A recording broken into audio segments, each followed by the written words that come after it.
Multi-hazards, all about protecting communities.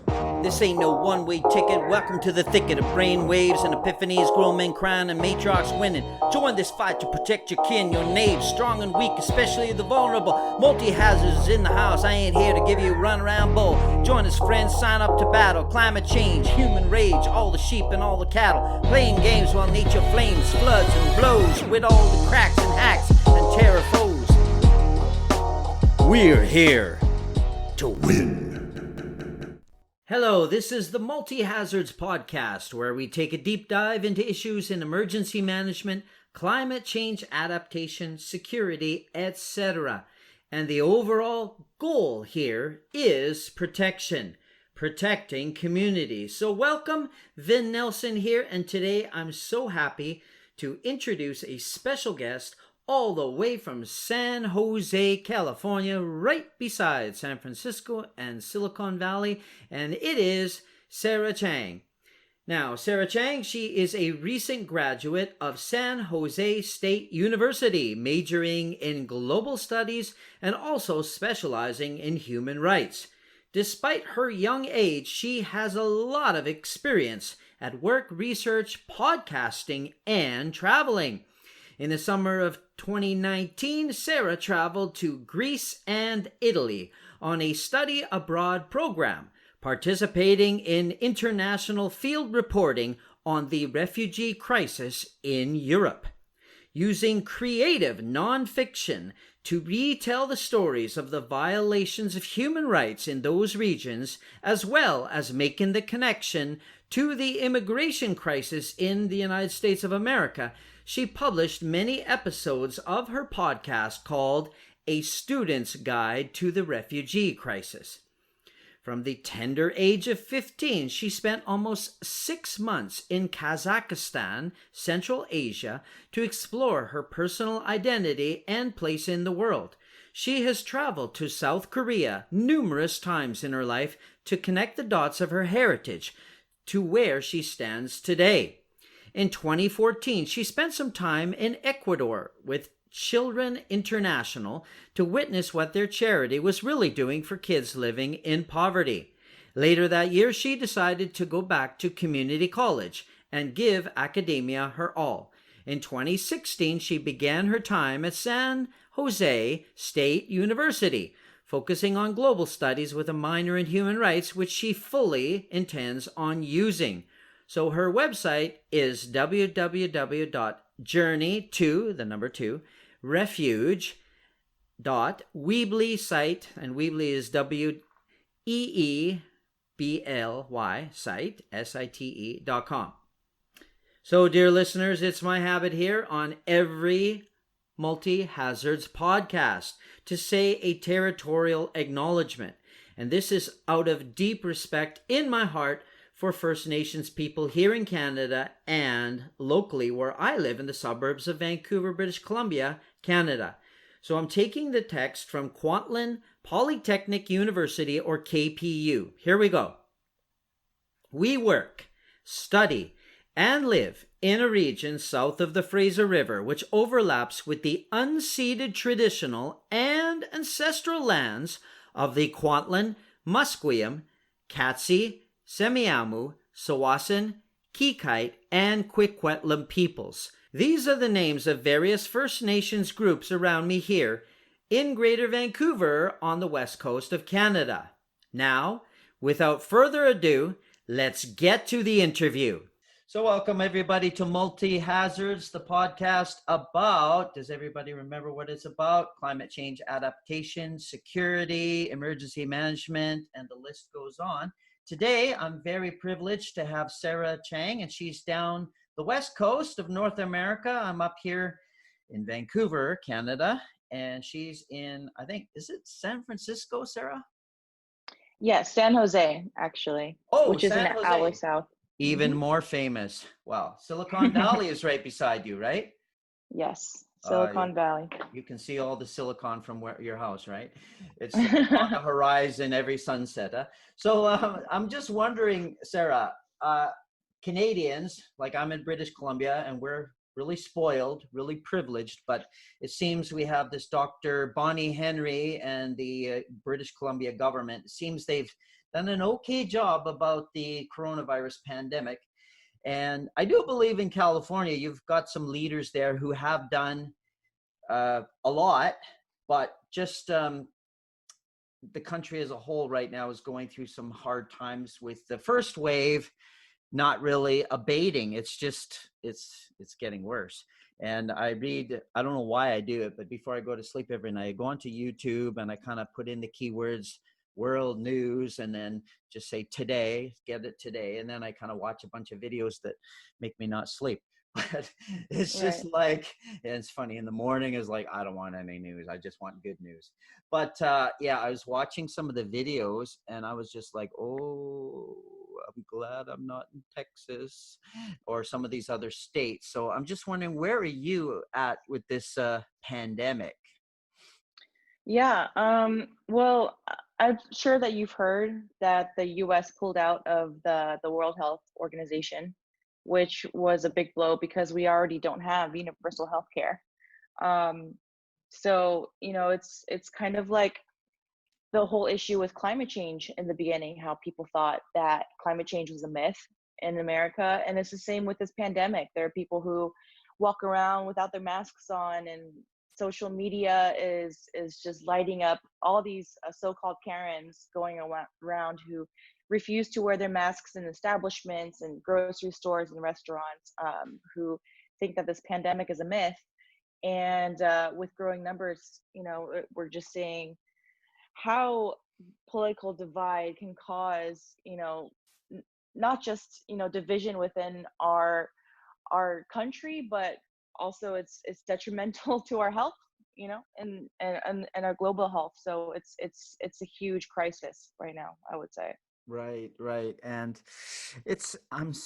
I mean, I'm not in the middle of it. You're in the middle of it. It must kind of be like the Iraq War, being in Baghdad in an apartment building, and you can hear all the, the detonations of bombs exploding in the distance. Like, you must be, I don't know, trembling. But just here, I'm 30 minutes from the U.S. border, and I'm like, it's sort of like we're peeking over the cliff at what's going on, and we're just like, oh, it's scary.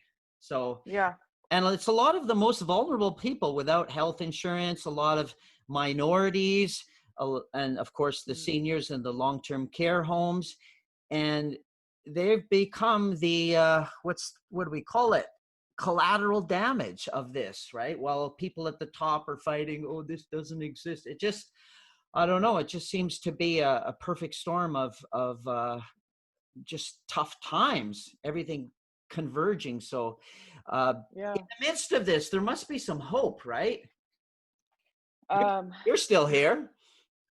Yeah, you and I are still talking about it. I think that, so you're still fighting. So what about all these protests? It's funny because, I mean, the protests are not funny and what caused it, but I'm just saying it's funny in the sense of a little bit strange and interesting how, I'm sure these police brutality, it's been going on in Canada, it's been going on in the US for years and years. And then suddenly one incident just sparks everything. And these protests not only were in Minneapolis, Minnesota in the US, but they spread all over the country, and then into Canada, the major cities, even into smaller towns and cities, and then to Europe and to many, many countries. So it was, and then we all thought, it's just going to pass and the elites will ignore it. But it seems that the so-called elites are actually paying attention, and they're actually going to be changing some sports teams' names and engage with the African-American communities and Latino communities, and et cetera, et cetera. It seems that there's actually some good things coming out of all that. So what's your feeling about all this going on? Yeah, we've been fighting systemic injustice in America for years. There have been protests before about Black Lives Matter movements, and the reason why this one was is so important was only because it was recorded. The whole thing from beginning to end, we saw literally a man's life being taken away on video. And that, I think it woke up the world, it woke up America especially, to the fact that this systemic injustice is real. It's not just something that we hear about in the news. It's not just some article that, because I'm not Black, I've just kind of brushed off and thought that it was an isolated incident. And those of us who think that it was an isolated incident are convinced and persuaded that now it's not. This is something that just made America wake up to the fact that, this is a system that needs to change. And that's why the protests, they won't stop. Yeah, you think that we're making strides, and, we have big corporations donating to the Black Lives Matter movement and things like that, which is great. But we know that it's not enough. Right. And then sometimes you doubt the intentions of these corporations because they're all about profit. So it's kind of like, wow, when convenient, let's be racist because nobody knows and it's not reported and we can get away with it. But now it's like, no, they can't get away with it. So, let's support these protests. I don't know. I get kind of doubtful when I see corporations jumping on the bandwagon. So what do you think about that? It's kind of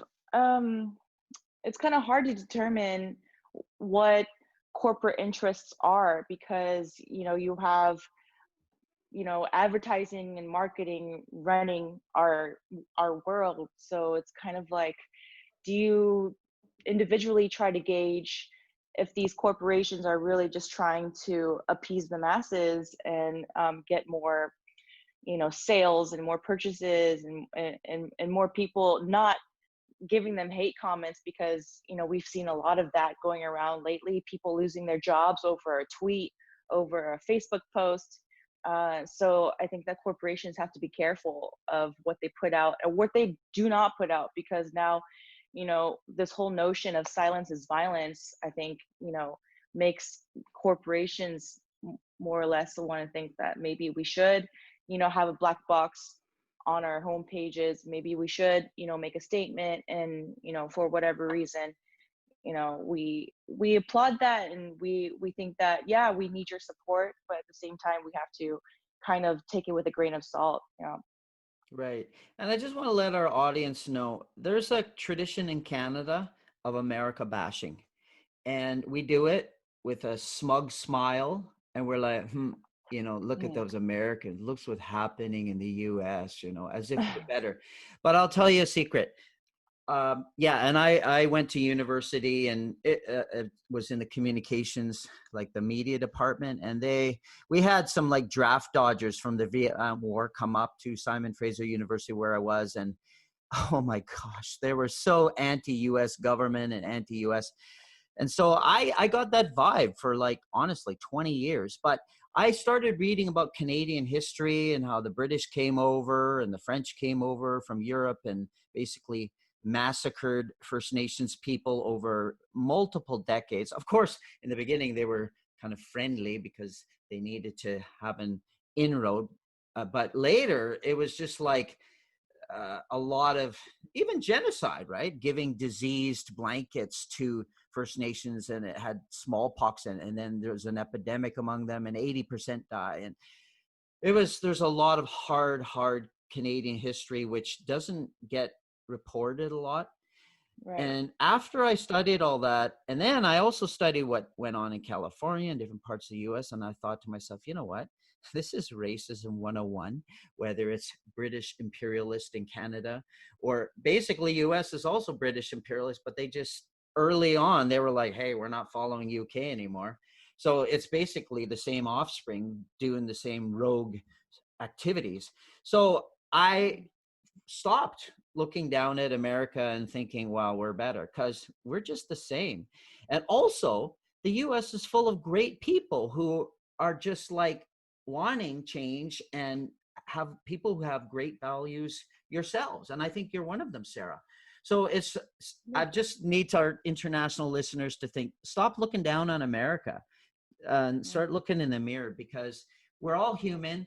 All our nations have got deep doo-doo, we could say, and we all have to Right. deal with it, right? We all have systemic racism, injustice in our country, and we have to deal with it. So, sorry, that's my just a little thing for Yeah. Canadians, because I don't want to just do an hour of America hating, because I don't Yeah. hate America. I love American people, and when I see what's going on, and I see what's happening here, and here it's yeah, there's systemic racism toward African Canadians, but a lot of it has been directed toward Indigenous peoples, the Inuit in the north of Canada, the Métis, who are basically they're mixed offspring of Europeans and First Nations, and then of course the First Nations, and that's where the sort of the white supremacist imperialistic targeting has happened. But in the U.S., of course, you have a huge African American minority. You have, well, what else you have? You have a lot of, I guess you call Native Americans. You have a lot of Asian Americans from different countries, right? Yeah. And it's multicultural, just like Canada is it right?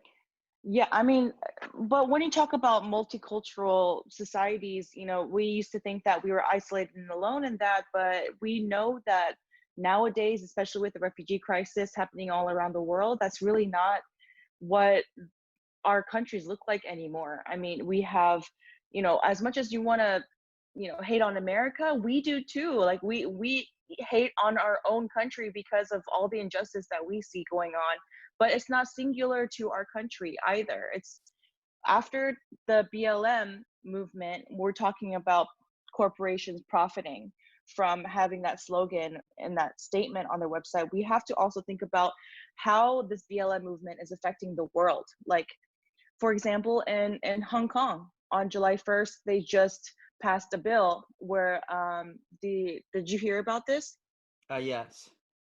Yeah, they just put a new national security law enforced in, well, signed in Beijing and enforced in Hong Kong, where it's against the law to speak out against the society. Succession, any kind of like online presence that speaks any opposition against the government, then you could be tried in China and then in prison for life. And why didn't they do that before, when the protests in Hong Kong were happening last year? Because they were looking for an opportunity to be able to enforce it. And with the BLM movement, they figured that because the world has so much attention on what America is facing right now, that they can just slip into the cracks and just go ahead and pass that kind of a law. So we're talking about, like, systemic injustice. It's not singular to America Right, at all. exactly. It's a pattern. Right. Yeah. Now, I have to admit, though, living in some of these countries, like it is, it's not easy. It's not easy because, for example, you can't just go on WhatsApp or whatever the app you're using and start spouting off against your government, because later at night you might hear, and it's the police, and they've seen Yeah. what's on your WhatsApp. So luckily for you and me, at least now, who knows, 10, 20 years later, that's kind of Who knows why one year later. that's why I fight for what I fight for. But Right. it's like, whoever has freedom in this world and lives in a democratic country where you're allowed to have a voice, that's the opportunity to speak out. And just on a side note, probably where you live, and then a lot of where I live in Canada, we're probably going to get a lot of people migrating from Hong Kong, just to say that we've already Yeah. had a lot of people who came here. I think it was like 20, 25 years ago, and then they got their Canadian citizenship, went back. But I told a friend of mine in the park, I said, you better prepare, because your fellow countrymen from your place, they're going to be pouring in here. So who knows, they might be grabbing your arm sometimes and asking you to translate for the ones who don't speak English. So, but let's get back a little bit to the leadership change. Now, it's funny because I speak Mandarin. I was watching this Taiwanese broadcaster named Sissy, and she's great. She'll go on for 40 minutes, and then she'll just talk about, in Mandarin, of course, and then about what's happening around the world. And then she was talking about the presidential election in the US, right? So it seems like things are really heating up there. And Now, I know it's hard because Bernie Sanders was out, and there's a lot of great people who were out, and Joe Biden won. And it seems that, there may be some changes that are going to happen soon. And it's funny because I was telling some family members that even if there are changes down there, there's going to be hard times. It doesn't matter what happens. There are going to be a lot of challenges, and it will take good leadership, and not just from one person, because one person can't do it all. It has to be multiple leaders with great values who are enacting change. So I'm just wondering, what are you kind of expecting and hoping and kind of aiming for some good leadership changes there in the next few months and years?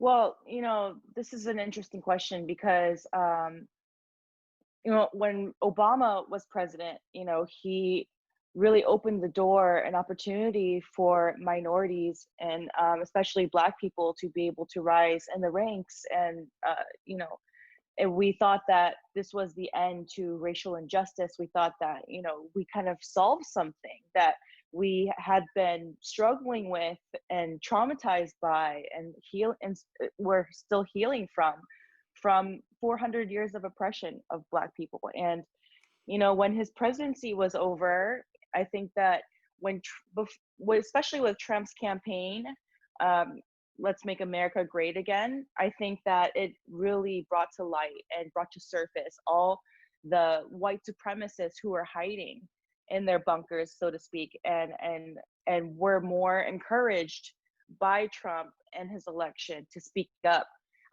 and be able to say that actually, we have a problem with Black people and we'll show you how and why. And so all around this country, you see all these white supremacist groups who are coming out. Just, a few days ago, we heard about, this group of white supremacists holding Confederate flags trying to lynch this Black man until other white American bystanders, came in, interfered, and stopped it from happening. Right. But, this is the reality that we're living in now. And so. Well, have you ever heard of this? There's a book, Howard Zinn, and it's called The People's History of the United States.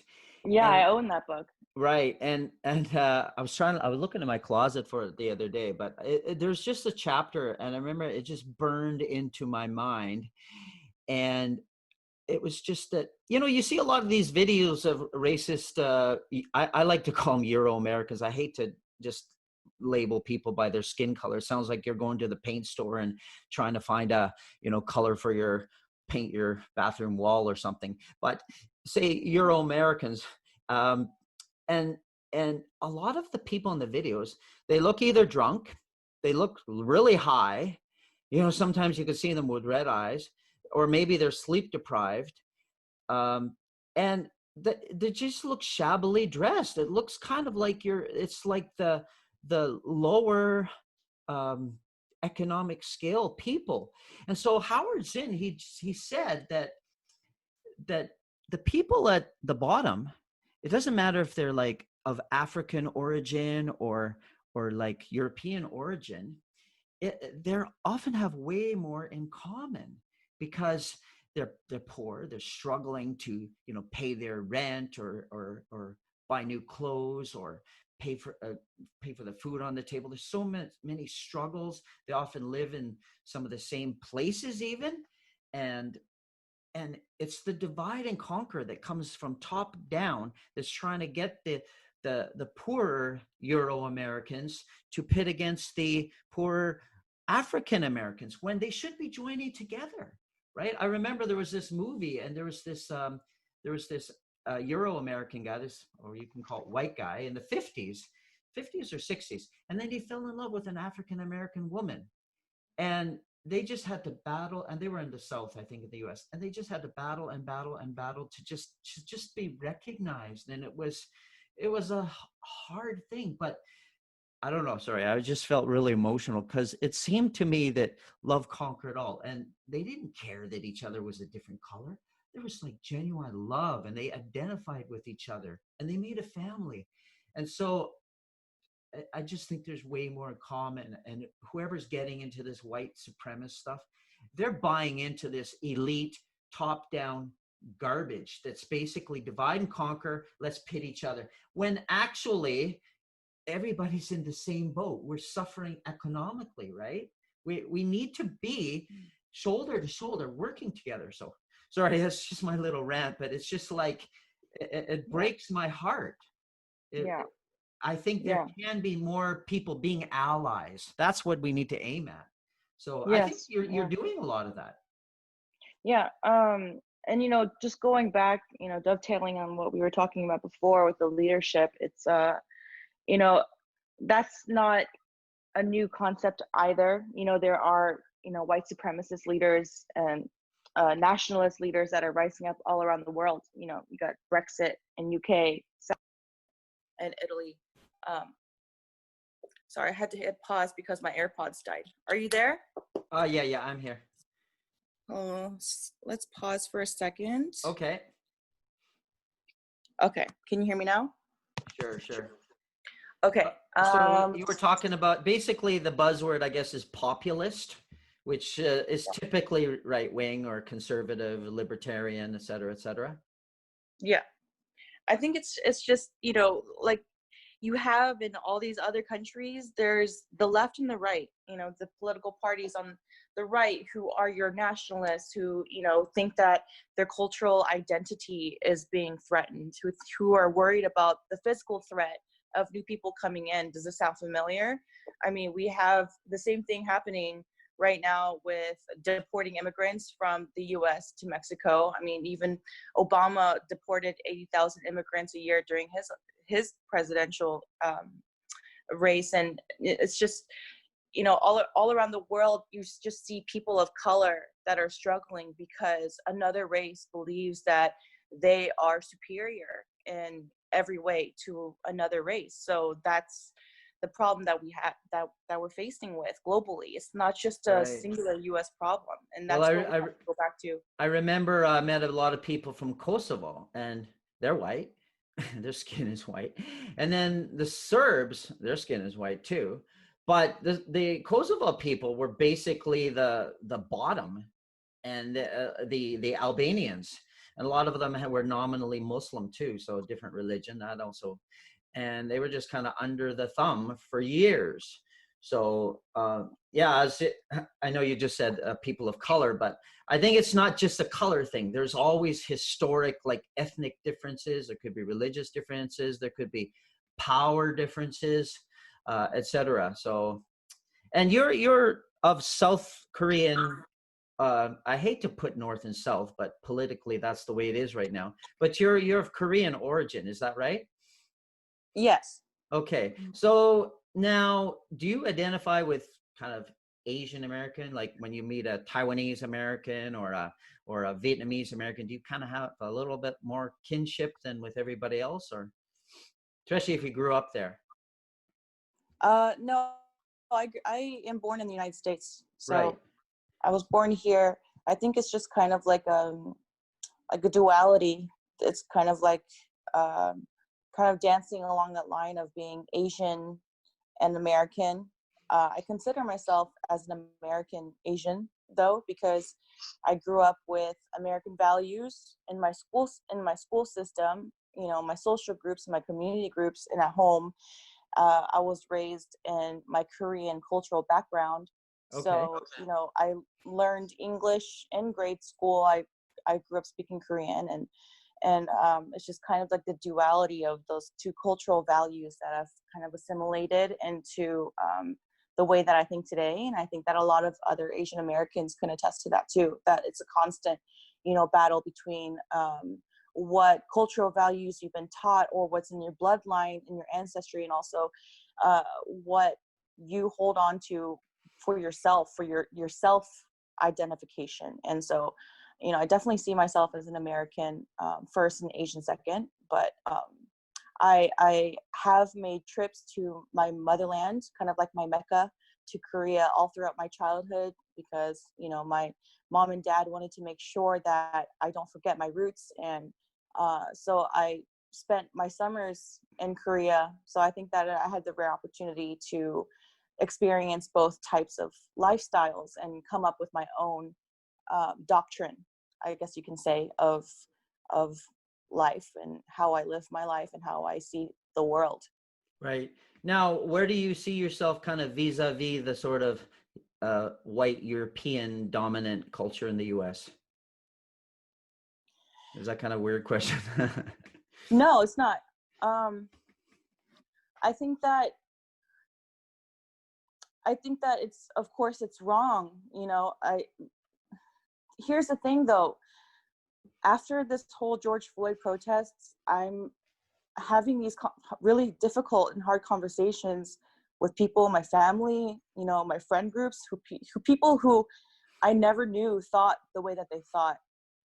Trump supporters, people who believe that immigrants are depleting our social security benefits, people who, believe that Trump is good for businesses, and although those things might be true, it just kind of brings out this other side of intolerance in my circles. And this has been really difficult, especially in the last month, to tackle, because it's a huge conflict zone when it comes to, in the world of free thinkers, or quote unquote free thinkers that we're supposed to be.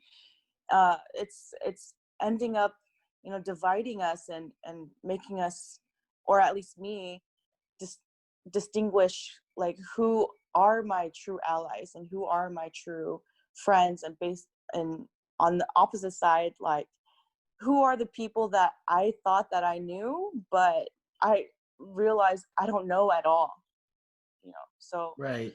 So where does it boil down to? Do you think it boils down to values? I think it boils down to political parties.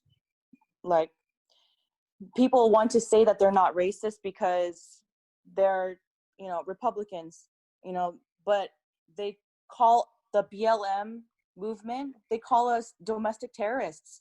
They think that we're a terrorist organization and that we're, trying to overthrow the government, which, it's kind of like a way of a perspective, really, because you have these looters, these violent protests happening, monuments being torn down, and a Wendy's burning up on people just like burning into the ground, and all this looting happening, or in the beginning businesses were being broken into and stuff.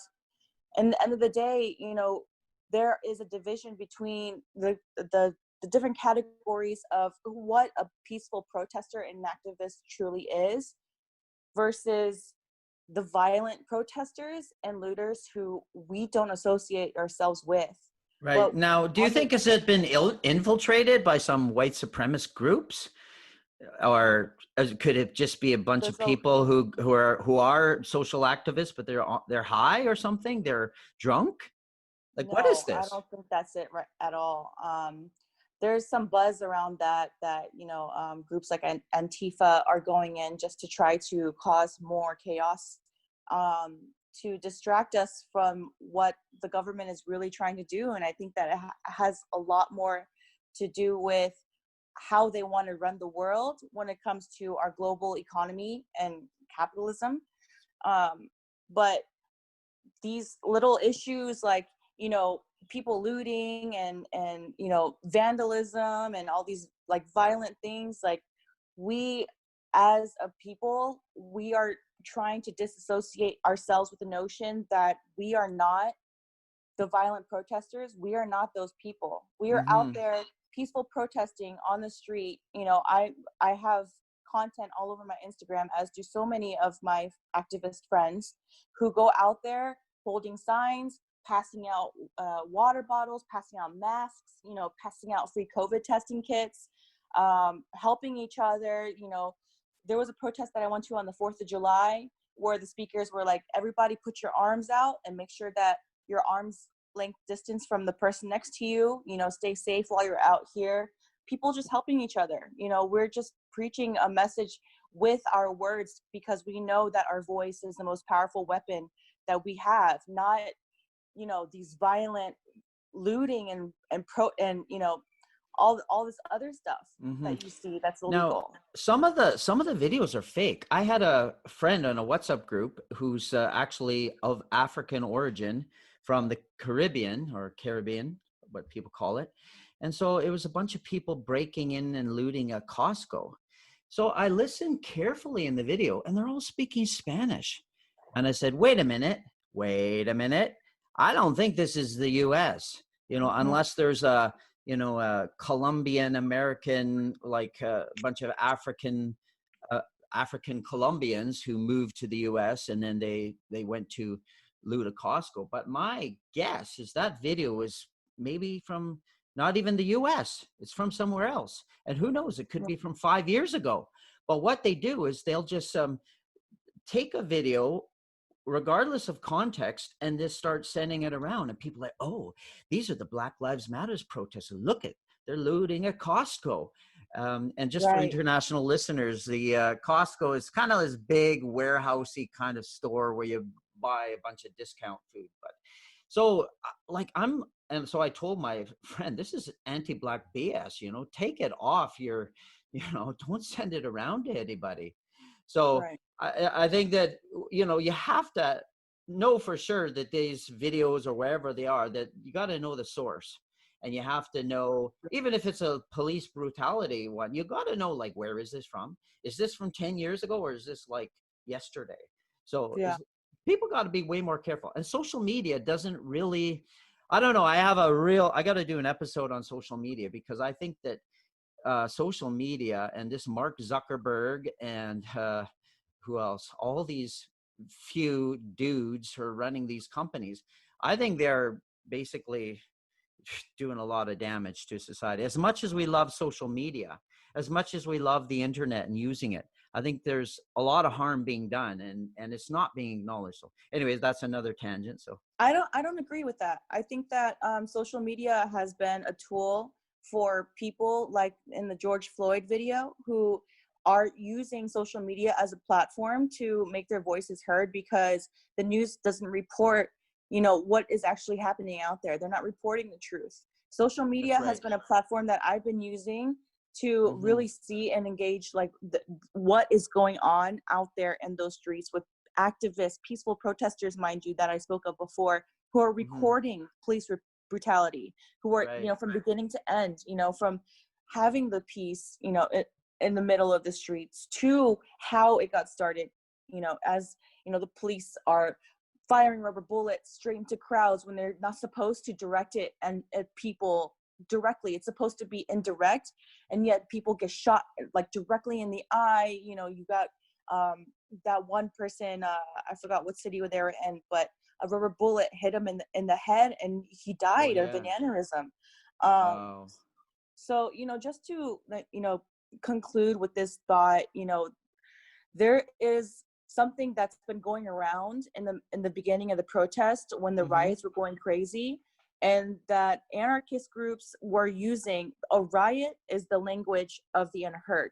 You've heard this before by Martin Luther King Jr. He said this, and they used that as an excuse for the riots, but actually he was saying that in the end of his speech against rioting and violent protesting, because he said in the beginning of that speech, certain conditions continue to exist in our society, which must be condemned as vigorously as we condemn riots. So, he was against violence. He was against rioting. He, encouraged people to use their voice, and not all this illegal activity. So, again, to reiterate, there is a difference between the two groups. Those of us who are peacefully out there protesting, we are signing petitions, we are sharing those links, we're donating to our fallen soldiers, we uplift our Black businesses, we don't go on shooting sprees. So Right. Yeah, I remember there was this book that I saw a few years ago, and it was by a fellow named Gene Sharp, Gene, and Sharp is just Sharp with no E. And it's called 198 Methods of Nonviolent Action. So actually a lot of groups around the world, they kind of adhere to these kind of principles. So I thought it was kind of interesting. Now, it doesn't mean that people who are doing nonviolent protesting, like won't, actually pick up a weapon when, they're out in the wilderness and there's a bear attacking them or some crazy drunk person attacking them. But it just means that in normal daily life or in protests or whatever they're doing, it's like basically 99.9% nonviolent, because that once the violence starts, as Trump was saying, he was quoting some guy, I think from the 1950s, right? When the looting starts, the shooting starts, or something like that. But Yeah, his tweet. but it's in effect, it's true, because a lot of times, and it happens a lot in the US, it happens in Canada, right? The police go and do a wellness check. I don't know what wellness check, somebody who has some psychological issues, and they say, oh, they were holding like a knife, right? It could be like an inch long, and then they shoot him dead. No questions, no other interventions. And I'm like, why don't they ask me to be their advisor? And I have this thing I found on the internet. It was like this Japanese contraption. It's like this Spider-Man net. You just shoot the Spider-Man net, and the web goes around the person, and then there you go. They'll stop attacking you. Why do you need to use rubber bullets and tear gas and real bullets? And Yeah. I guess they want to finish it early, right? No question. I just think that is and then there's a so 3-year interesting. investigation. Sorry. Yeah. I just think that it's really interesting that people are focused on the riots that are happening and not, addressing the police brutality of it all, and also the white supremacist groups who are coming out and literally lynching Black people in trees.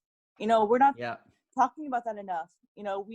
There have been more recordings of more Black people dying by the hands of police, being murdered on the streets.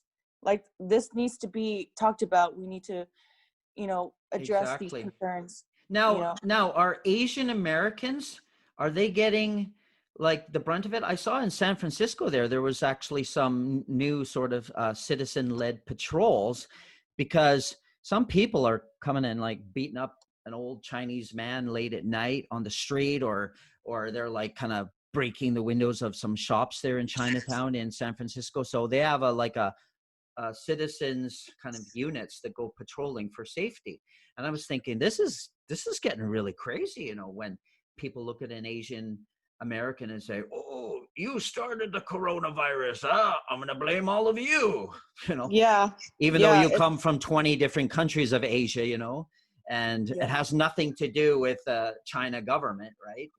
You're just a normal person.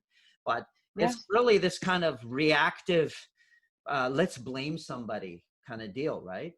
And people don't think through it, right? And so, I mean, do you feel safe when you go out in the streets, or do you have to like bring a can of mace or something?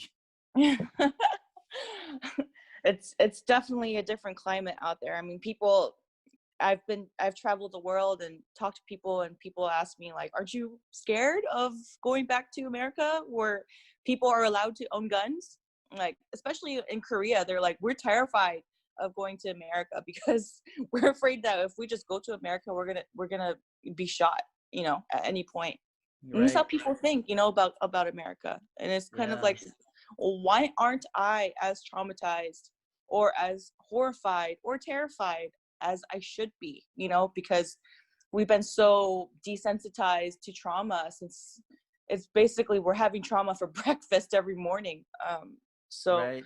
Yeah, I watch a lot of Korean movies, and it's like the worst they can do is like they'll grab a stick, or I think knives are the worst thing they can use. Like, very rarely will you see a stick, right? And then you watch movies from India, right? And they all get their cricket bats, right? So it's like, of course, at the end of the day, it's can kill or injure people.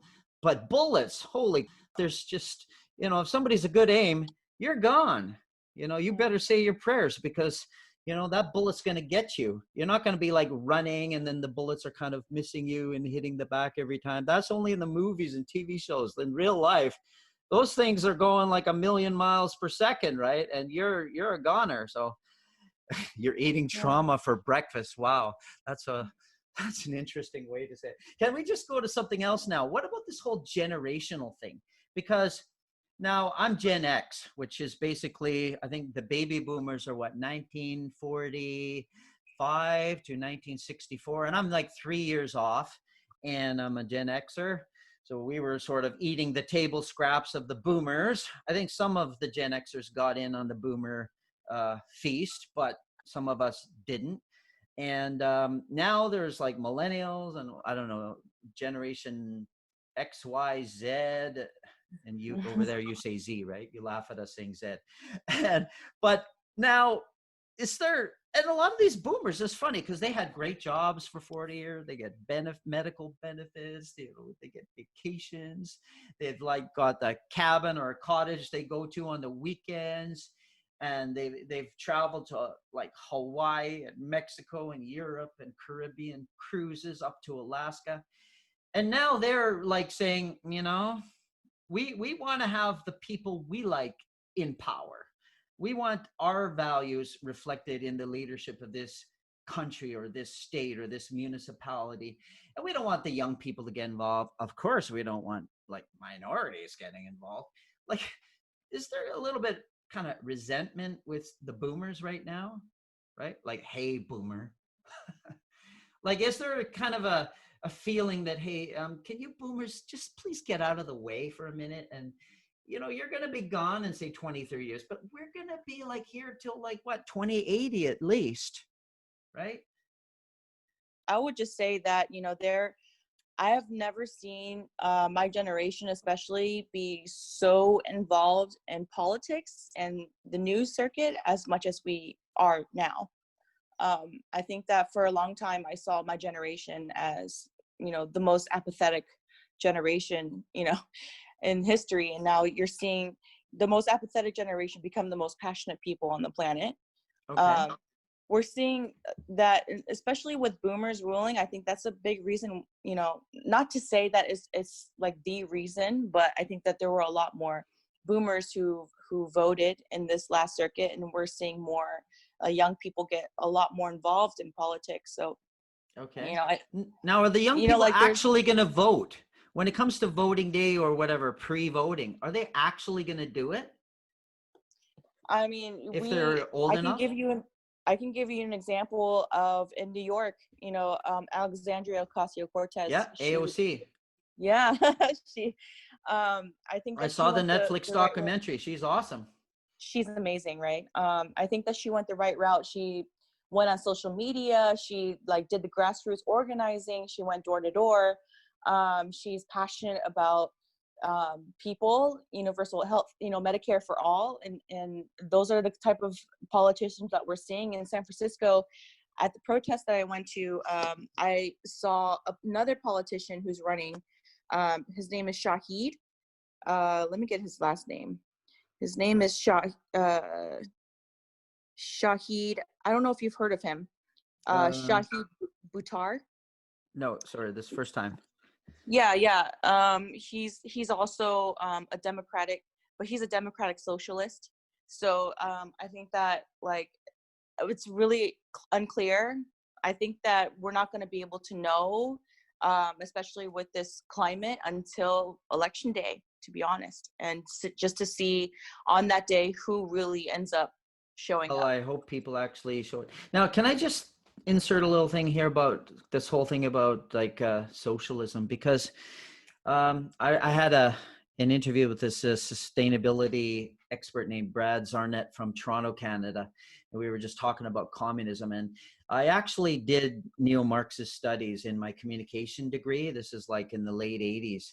And then later on, I've actually visited communist countries.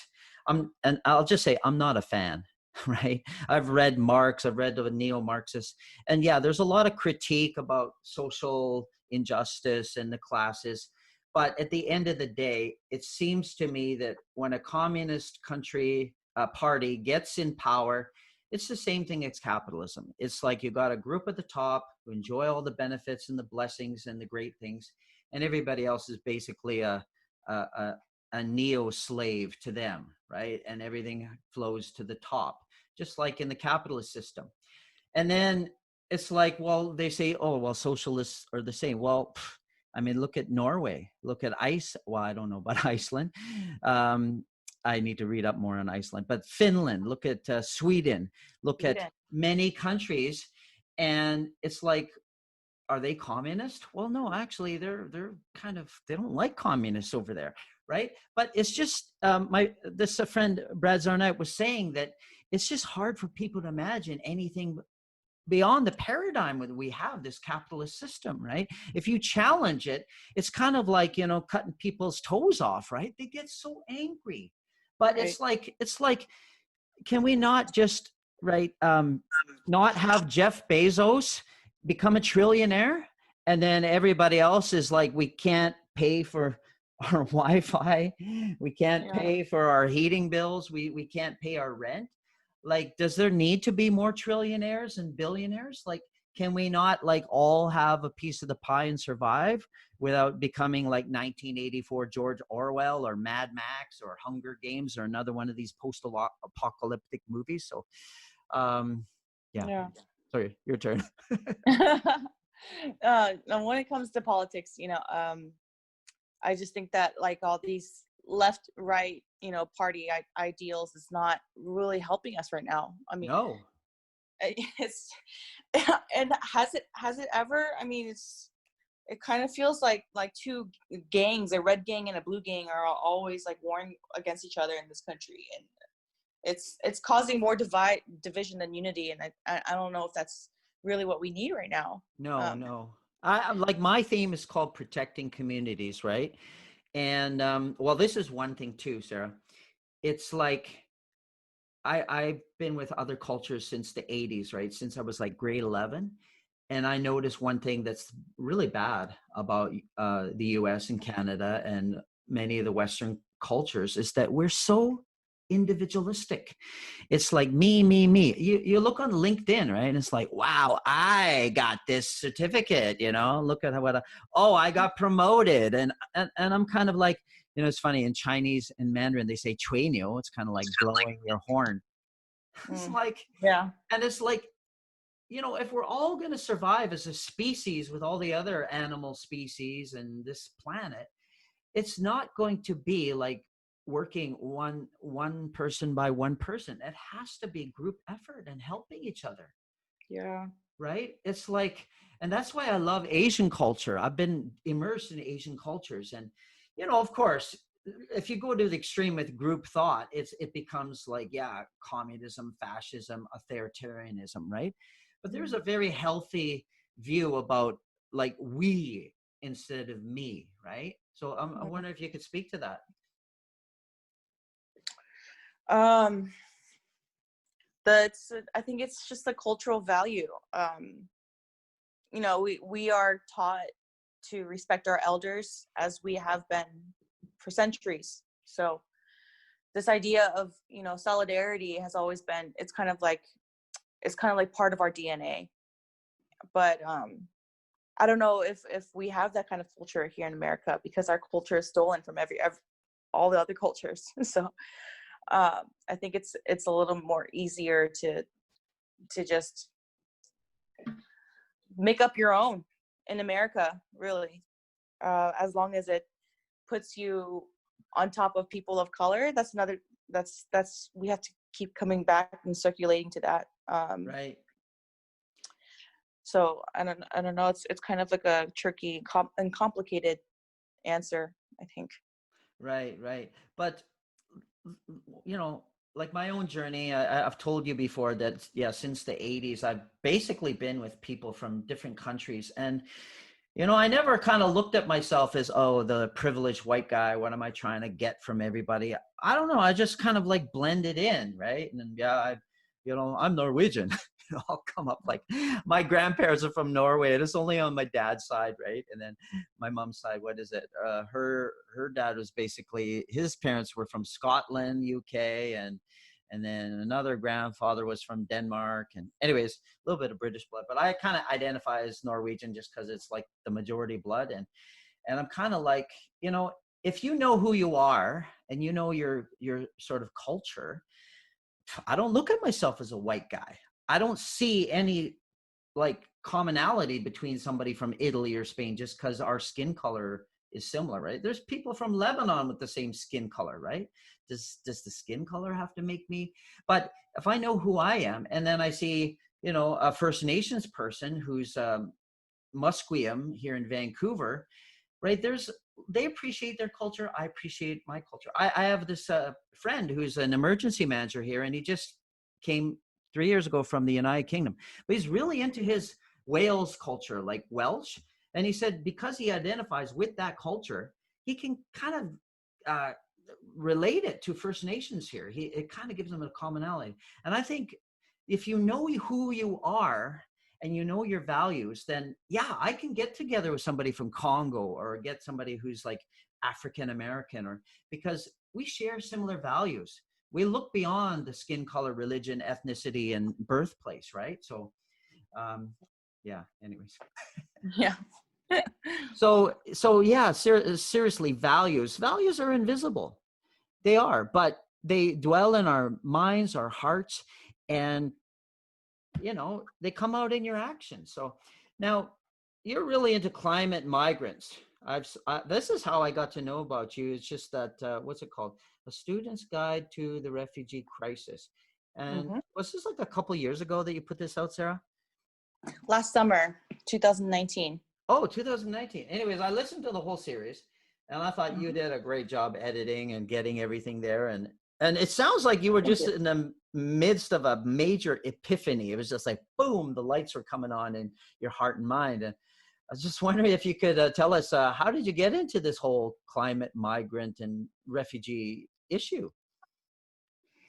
Well, I spent a lot of time traveling, you know, in my life. Like, for example, I went to Kazakhstan a couple times. Okay. Is it Pakistan or Pakistan Kazakhstan? Oh, Kazakhstan. Oh, with a K. Yeah. I just saw people who were suffering, even though they're citizens of their own country from a very young age. I was 15 at the time. And then when I started working for this charity, I worked with this charity called Children International, where they sponsor children out of poverty and through one-on-one sponsorship. Okay. I was given an opportunity to go to Ecuador in South America to see what the charity was doing for children on the floor, and saw, you know, families, children, you know, not even getting basic needs like food and water and healthcare and education, even though they were residents and citizens of their own country. So, you know, from that age, I think that it just burst this passion in me to want to study and get to know more and see how I can come up with a solution to help people who are, you know, marginalized, disenfranchised, and kind of slip through the cracks of the system, even though, you know, every person deserves basic human rights. So when I, you know, transferred from community college in LA to San Jose State University, I wanted to just, you know, get an all-encompassing kind of education where I could just learn things about the planet that I live in. And this opportunity came up in the summer of 2019 because in order to graduate, I have to have a study abroad experience. So, you know, there were a lot of different programs available through my school, you know, one that you can go to Sweden for, one you can go to China, and teach children. And this one was special because it was specifically for the refugee crisis in Europe. So I jumped on it because I knew that this was something that I would be more passionate about learning about. And I had been already studying through my education at San Jose State, but I wanted to really see it. And so I think that, you know, that's what got me into getting into the podcast. It was my study abroad project. So okay. it just kind of became a whole thing. Right. And so it seems you link climate change with some of this migration. Yeah. The climate change, refugees, you know, that came from a conversation that I had with somebody that I met on the island of Greece in Lesbos, and which is my third episode in my series.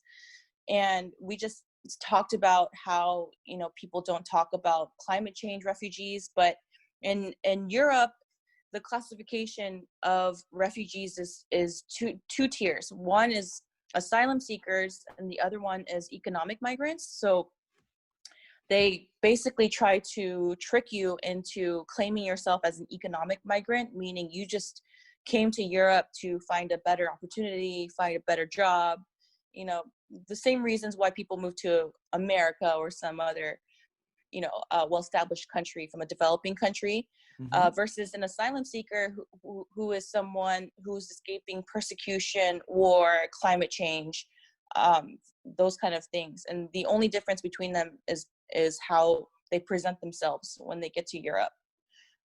So the climate refugees that we're talking about are, you know, for example, in Bangladesh, we met refugees because Bangladesh is flooding. And so we have, you know, people from all over the Middle East and Africa flocking to Europe. And that's why we went to Italy and Greece, because geographically speaking, where they're located is in between, you know, the Greece is in between the Middle East, their first stop into Europe, and Sicily, where we're at, is the first stop for the Northern African refugees that are trying to flee. So, right. I saw some YouTube videos, and what was it? There's some documentaries, and it's just heartbreaking what goes on there, right? Yeah, definitely. And there was this what was it? It was kind of like anyways, there's some documentaries even on, was it Netflix? But anyway, yeah, it made you wonder, right?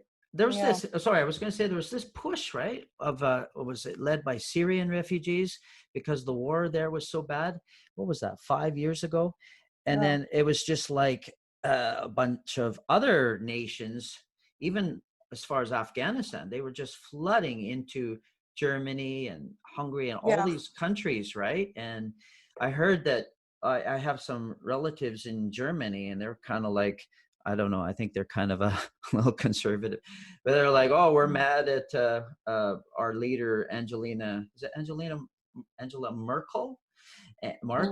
And I hope I'm saying it right, but they were mad because they let in, like, was it 3 million Syrian refugees? So I even had people in the park in my neighborhood, and it's funny, I won't tell you which country they're from, but they're not European, and they were like their country is pretty rich now, and they were complaining about the Syrian refugees. Oh, you know, they're thieves and blah blah. And I was like, you know, listen, at the end of the day, sometimes I'm more scared about some rich, powerful countries, people coming to Canada, because there might be spies collecting, you know, commercial, industrial information, sending it back or whatever. And a lot of these refugees, I've been teaching them for 20 years.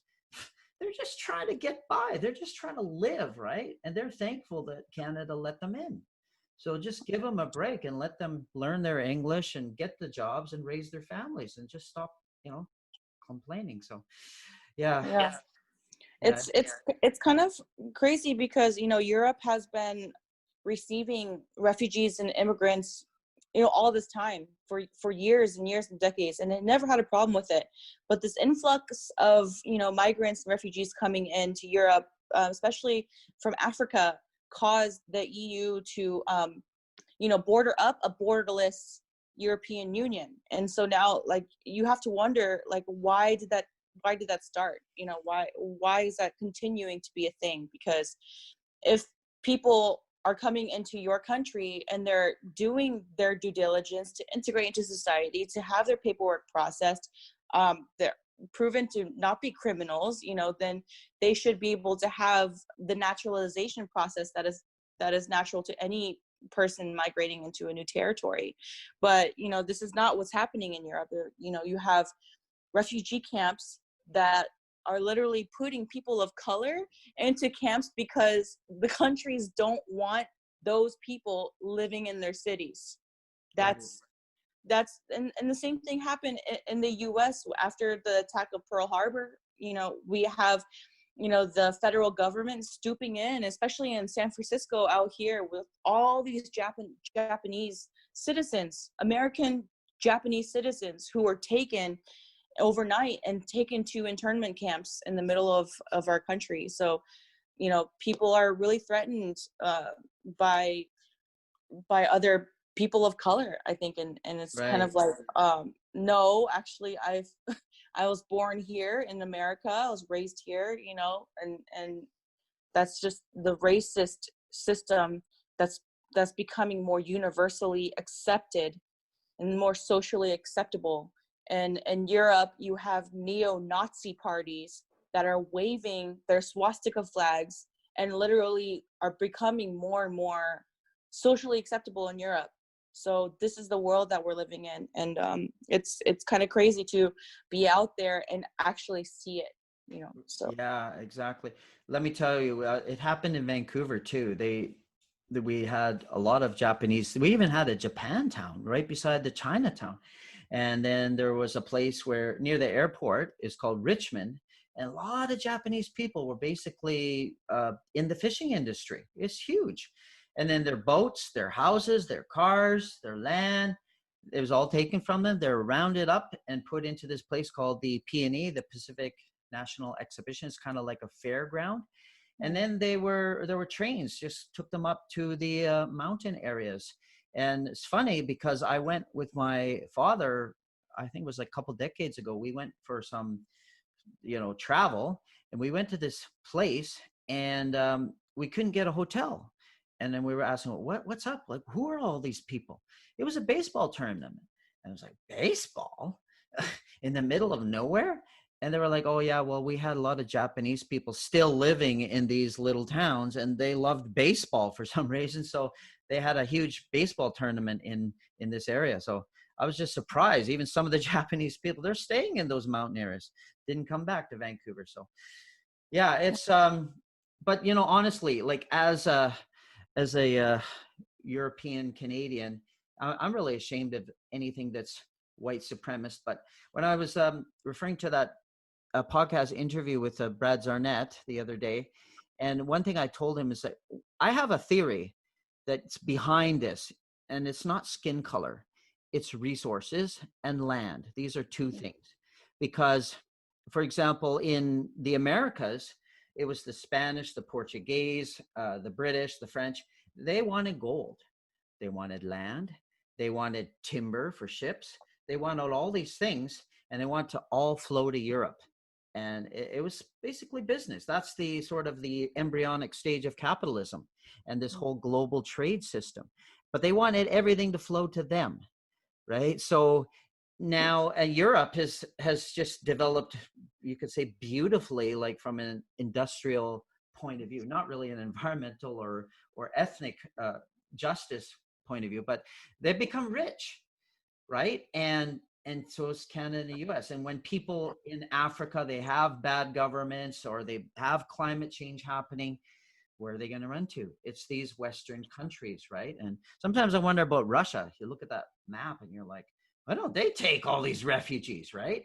But they've got their own white supremacist movements that are happening all over Russia now. So, and they have been taking migrants from all the, you were in Kazakhstan, right? That's Central Asia. yes. I heard that a lot of these former Soviet republics, a lot of those people, like everybody moves to Moscow. I don't know how Moscow can accompany everybody, but I remember in Asia, I met a bunch of Korean, like Russians, and I was like, well, do you still remember Korean? No. So what do you remember of your culture? I know how to make kimchi. And I'm like, that's it? That's it? No, I only speak Russian, a little English. So I was just surprised. But anyways, yeah, we're living in it's a tough world. So, I mean, where do you find hope, Sarah? Like, you're young, you're kind of looking at like decades ahead of you, right? So, what, that old saying, it's like, it's not the dog in the fight, the size of the dog in the fight, but the size of the fight in the dog, right? It's kind of like that internal burning fire. Like, where do you get all this from? I think I don't know. You were born with it. No, I don't know. I think that, like, when you see suffering, when you experience trauma in your life, I think that it makes you a lot more relatable to injustice of other people and more empathetic, um, because you understand that feeling. And so um, I grew up in the South in Florida, where Oh, I was wow. the only Okay. Asian around for miles and miles and miles. And I always thought it was really weird that I looked different from everyone else in my school.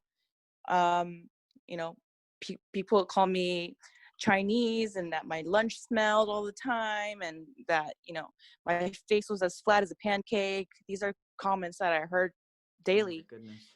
And so moving to Georgia after that, my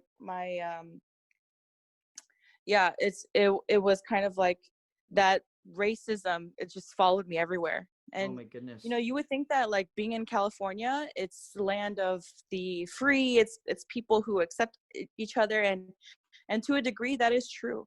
But in California, we're seeing a lot of that blatant racism, being the police brutality being the highest in the charts of all of America. And Wow. yeah, I just I was in the middle of launching my website and creating a new podcast episode to finish my series on the refugee crisis, and the George Floyd video came out, and it kind of diverted my attention towards that, where even though people in my family were concerned of COVID and exposure, and if I should really be out there or not, or if this was even my fight, not being Black.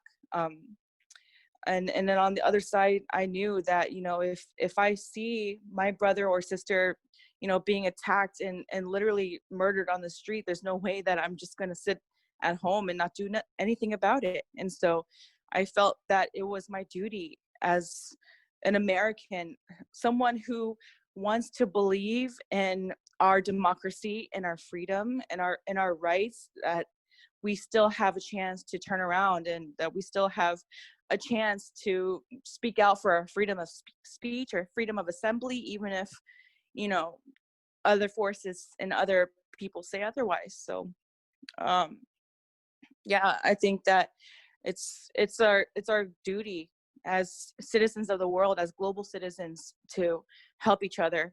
And we can't really depend on nationalist agendas anymore, and just say that this country belongs for this people and that country is for those people. you know we're going to see refugee camps all around the world if that's the case. And if we continue to isolate other nations like we are, and how we pulled out from the World Health Organizations, we're going to see refugees coming out of the United States pretty soon, and other borders closing their borders on us. If we keep on giving other people our medicine, we have the space and the availability to accept all kinds of refugees from the Middle East and Africa. But Trump, he continues to close those borders and not make it possible. But in the end of the day, I think the skin color, it matters to some, but a lot of us know that the color of our skin doesn't matter, that we are in the end one. We are the human race. Right.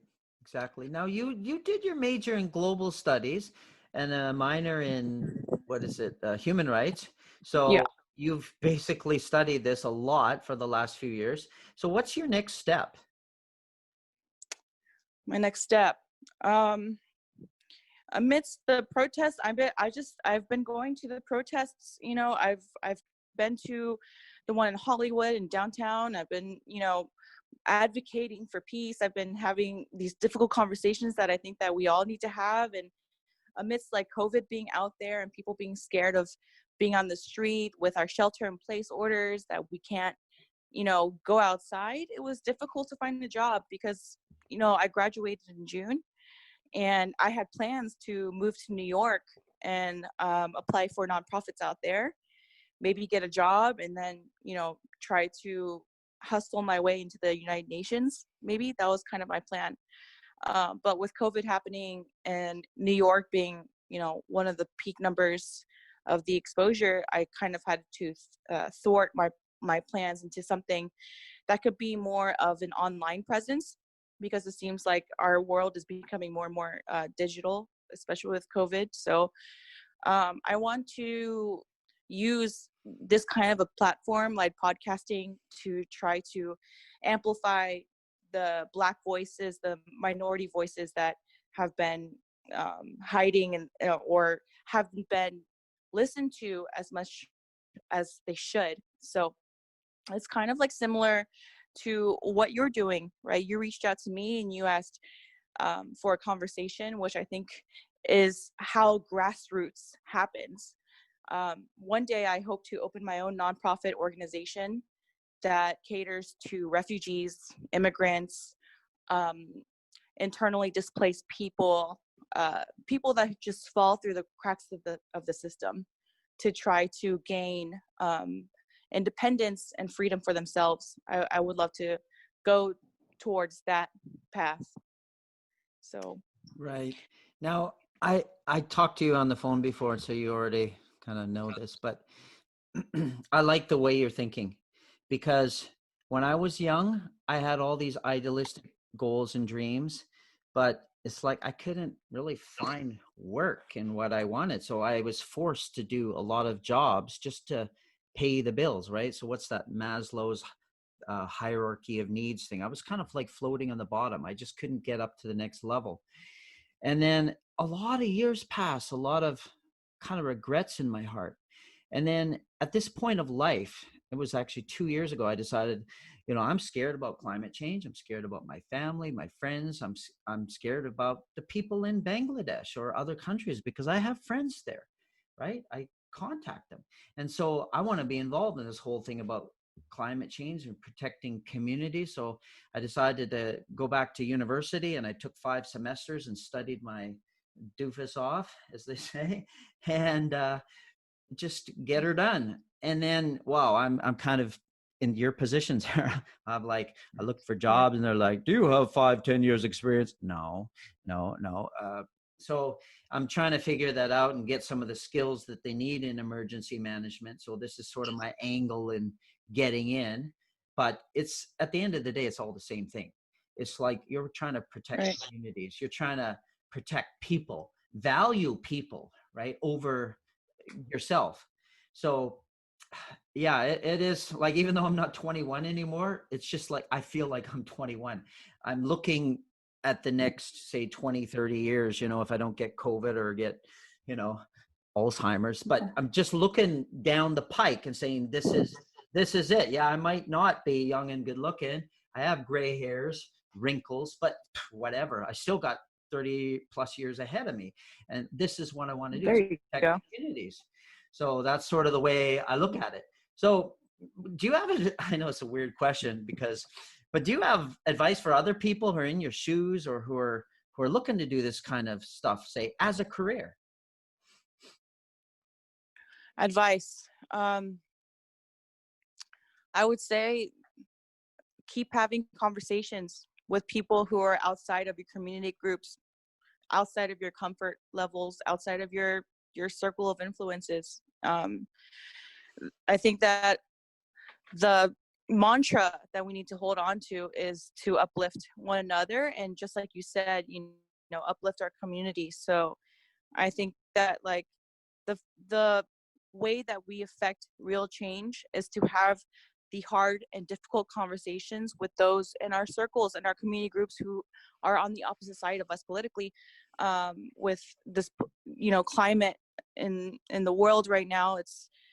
I think that the best thing that we can start with is debating and not putting each other down, not, insulting each other along the way, not, not abashing people's character or trying to infringe on people's freedom of speech. But definitely it's an eye-opening experience to be able to meet someone who is not in the same shoes as you, someone who is less who has less opportunities, because then you're able to see that you have opportunities yourselves, that you have the freedom of speech, that you have, you know, the freedom of your life, when others who should be treated as equal as you are not given those same things. And so yeah, I think that we have to keep on talking about it. We can't just be stagnant, and we can't just like let this conversation die into letting other people make the decisions for us. There's this quote that I heard someone say in Greece when I was there. He said, "You might not be interested in politics, but politics will always be interested in you, and your life will be decided by decisions of others, whether you like it or not." So, you know, we have to be part of the conversation, be a presence at the table, and don't just be apathetic and say that other people will deal with it. Right. And do you have any last message for the audience? I would just have to say that it was an honor to have this conversation, first and foremost. Thank you for inviting me on your podcast, even though I'm, no problem. You know, you listen to my series, and I just feel like it was the best I could do. I had a lot of audio, I think they're awesome. Technicalities.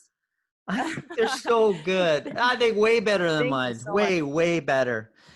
Oh no, Yeah. come on. I would love to have you as a guest on my podcast in the future.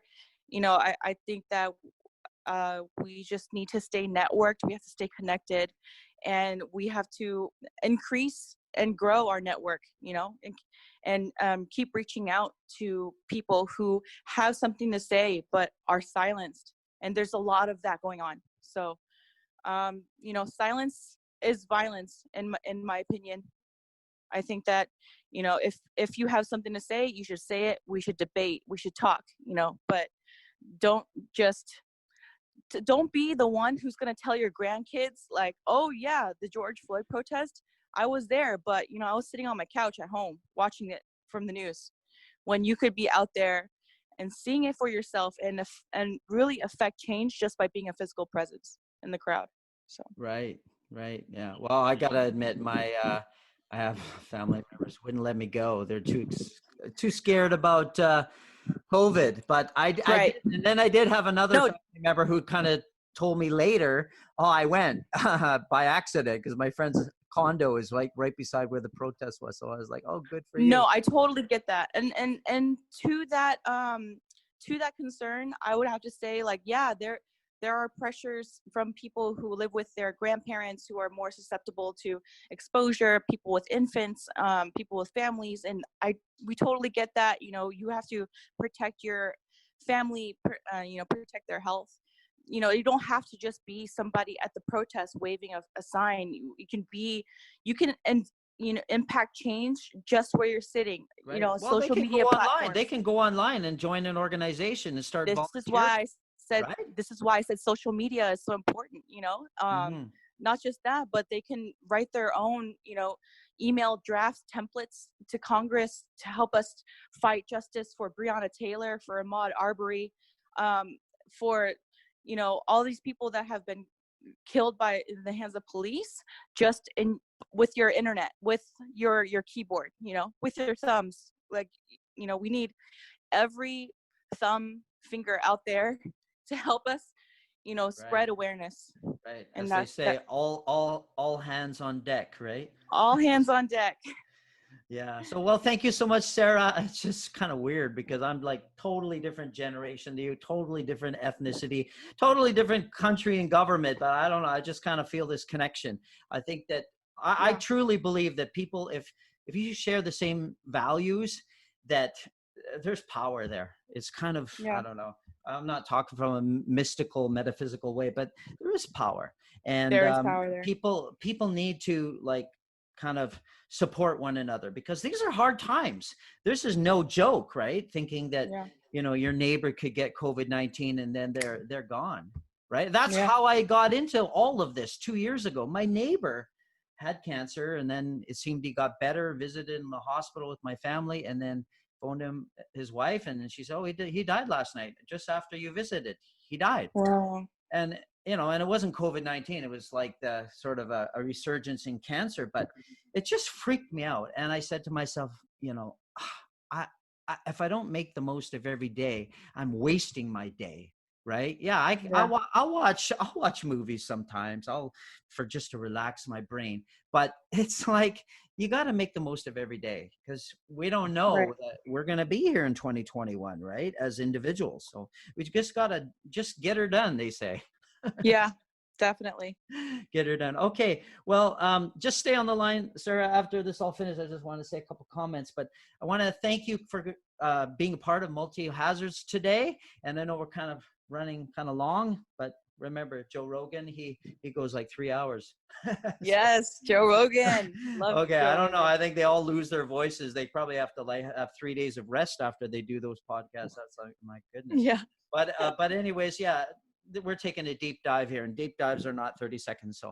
So thanks a lot for Right. coming in, and have a wonderful day and a wonderful weekend. Thank you for having me. Okay, take care. There it is, an insightful interview with Sarah Chang. Thank you again, Sarah, for being a very special guest here at the Multi Hazards podcast. So, I'm adding a disclaimer here, just like I do every time. This podcast is meant to be educational and does not try to offer legal, medical, or other specific advice unless otherwise noted. Also, the opinions expressed here do not necessarily reflect those of the organizations that the host, that's me, or guests are part of. So, here as I wrap up this episode, thank you every single one of you precious listeners for tuning in today. Stay safe out there and stay tuned for more. This is Vin Nelson wishing you the best on your journey of surviving and thriving with all that life throws at you. Cheers to you all. Peace out.